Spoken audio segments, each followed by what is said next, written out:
The federal government says it's prepared to extend the Royal Commission into the banking industry if the Commissioner deems it necessary. The declaration came after another day of extraordinary evidence of misconduct by the big banks. The Commission heard Westpac encouraged one woman to sell her house based on incompetent financial advice, and the Commonwealth Bank admitted charging fees to customers who'd long since died. Daniel Ziffer reports. Even after a customer died, for a decade the Commonwealth Bank continued to charge the dead person fees.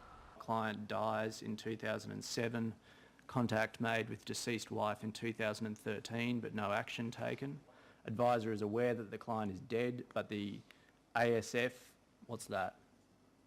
Advisor services fee. Continues to be charged. The bank wasn't entitled to the fees even when the customer was alive.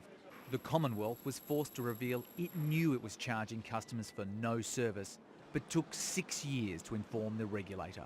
Here you'll see a series of complaints made in 2008, 2009 and 2010. And you maintain, do you, that notwithstanding these complaints, Commonwealth Financial Planning Limited didn't realise that it had a problem until it gave a breach notice in August of 2014? No. You don't maintain that? It's incorrect, isn't it? You knew earlier. It was almost as bad for Westpac. Nurse Jacqueline McDowell was wrongly advised by the bank to sell her family home to pursue the forlorn dream of buying a bed and breakfast. For them to do that to their customers is absolutely and utterly disgusting, and I hope no one ever has to go through it again. The executive in charge was forced to admit she'd paid a huge price, but the advisor was still employed and barely sanctioned. What did Westpac do once it worked out that this poor quality advice had been given? It was deemed that this was a once-off issue. With new shocks from the Big Four every day and just months to hit the Royal Commission's tight deadline of September, Finance Minister Mathias Cormann is now open to extending it.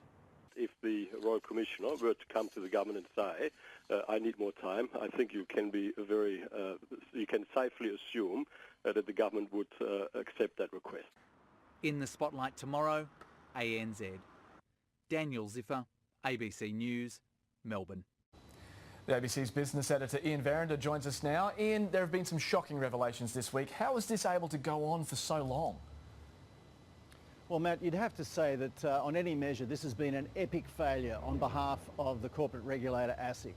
Ever since its inception, and we're talking decades ago now, it's had the ability to enforce the law, both civil and criminal, through court sanctions. But it's largely chosen not to, and instead gone down the path of issuing what's known as enforceable undertakings, which essentially are a slap on the wrist and a threat that if you ever do it again, then we'll really come after you. And Ian, what's happened to the executives that were caught lying or allowing customers to be deceived for so long?